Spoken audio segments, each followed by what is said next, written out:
Hah?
Halo semuanya, saya Aina dengan NIM 240805600024. Saya Ahmad Iqbal dengan NIM 240805600033. Saya Naswa dengan NIM 240805600008. Saya Nancy Hardianti dengan NIM 2408056007.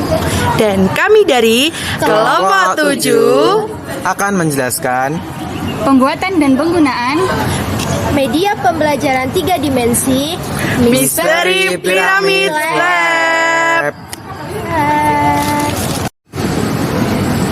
Nah, kali ini saya akan menjelaskan mengenai bagaimana cara menggunakan media Misteri Piramid Lab.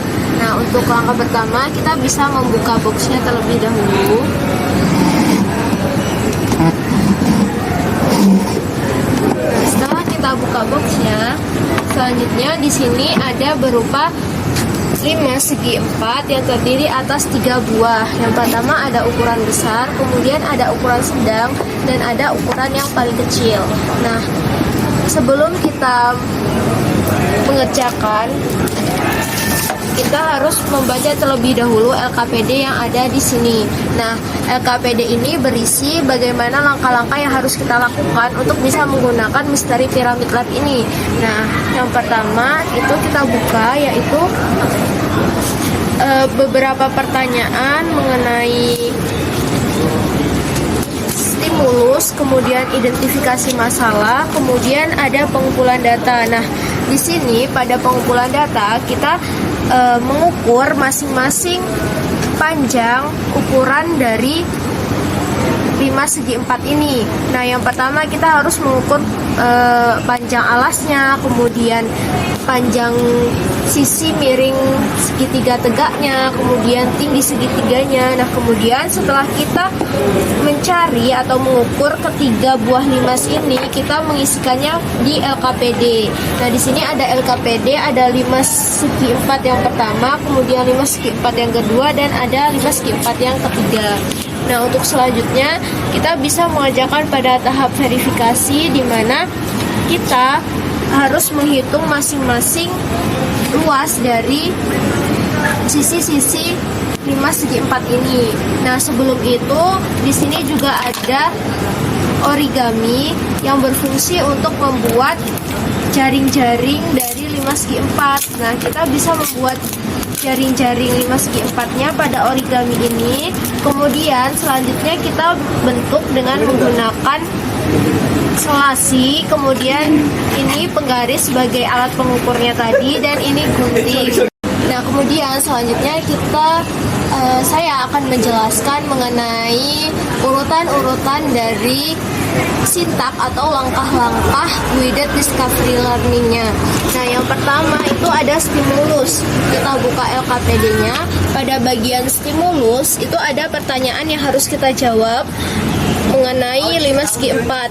Kemudian selanjutnya ada identifikasi masalah yang berisi tentang masalah yang harus kita pecahkan tentang bagaimana mencari luas permukaan 5 segi 4. Nah, pada pengumpulan data seperti yang saya jelaskan tadi, kita mengukur panjang atau ukuran dari sisi-sisi 5 segi 4, kemudian kita tuliskan. Nah, ini diukur ketiganya. Nah, kemudian kita perhatikan setiap instruksi yang ada. Selanjutnya kita bisa membuat sebuah jaring-jaring 5 segi 4 dengan menggunakan origami untuk mempermudah kita dalam menghitung luas masing-masing bidang atau luas sisi-sisi dari 5 segi 4 ini. Nah, kemudian setelah kita menghitung luasnya, kita bisa menuliskan bentuk bangun datar. Yang pertama itu ada bangun datar apa? Misal ini 5 segi 4, ada bangun datar segitiga, kemudian ada bangun datar segi 4 atau persegi. Nah, itu kita tuliskan di sini bentuknya apa, kemudian rumus luas bangun datarnya apa, kemudian luas bangun datarnya setelah kita cari berapa hasilnya. Nah, itu masing-masing kita tuliskan. Nah, untuk mempermudahnya kita tadi menggunakan origami ini. Jadi origaminya kita bentuk segitiga, kemudian segi 4, dan lain-lain. Nah, selanjutnya pada bagian verifikasi. Nah, pada bagian verifikasi ini kita mengidentifikasi mana saja dari sisi-sisi 5 segi 4 ini yang mempunyai ukuran yang sama atau mempunyai bentuk yang sama. Nah, di sini kan ada 4 segitiga. Nah, di mana 4 segitiga ini memiliki ukuran yang sama. Nah, jadi dengan adanya 4 segitiga ini kita bisa membuat suatu rumus yang lebih efisien dan efektif untuk mencari luas permukaan 5 segi 4. Nah, berdasarkan itu tadi kita bisa menggunakannya pada verifikasi. Nah, di sini juga ada beberapa tabel yang harus kita isi. Selanjutnya, setelah kita menemukan rumus baru yang lebih mudah dan efektif untuk mencari luas permukaan 5 segi 4 tadi, nah kita bisa mencocokkannya. Bagaimana jika kita menggunakan rumusnya dengan menjumlahkan setiap luas pada masing-masing sisi dan menggunakan rumus yang lebih efisien yang baru saja kita temukan. Nah, itu apakah nanti hasilnya sama atau tidak. Nah, ketika hasilnya sama berarti rumus yang kita temukan itu benar. Sedangkan apabila hasilnya itu salah, berarti kita harus mengevaluasi kembali, memperbaiki mana letak kesalahan yang kita lakukan. Nah, kemudian pada bagian kesimpulan itu ada pertanyaan, manakah yang paling mudah digunakan untuk mencari luas permukaan 5 segi 4? Apakah konsep penjumlahan luas sisi-sisinya atau konsep rumus yang telah kita temukan? Seperti itu kurang lebihnya. Terima kasih. Sekian penjelasan dari kelompok kami. Semoga bermanfaat. Terima kasih. Dadah.